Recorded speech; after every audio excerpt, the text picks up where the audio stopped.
This story comedian YY alidanganya. My name is Architect John Saisi and welcome to Funny Stories podcast. Hii story nilisikizia YY alikuwa interviewed sometime back on Mic Check podcast. Sasa alisema ati by then I think after university alikuwa na girlfriend, she was dating some girl. Hiyo siku akampeleka nyumbani. Pali YY alikuwa anaishi, landlord wake, sijui hata ilikuwa tu nyumba mbili, yeye na landlord. Alafu landlord alikuwa na gari mbili.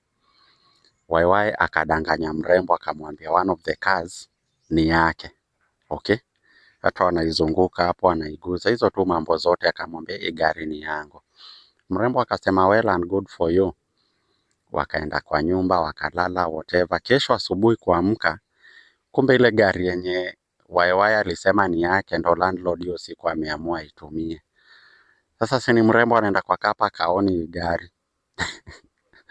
Akaambia YY unajua nini? Gari yako imeibiwa. So unaweza imagine ile shock yenye mtu akipoteza gari anaweza ati YY hata kushtuka. Anawaambia sasa ati hiyo gari imepotea ni sawa tu. Mrembo anashangaa huyu jamaa hata astuki hata ashughuliki. So there is a very high possibility hiyo story ilikuwa tu ni some comedy gimmick. Thank you and bye bye.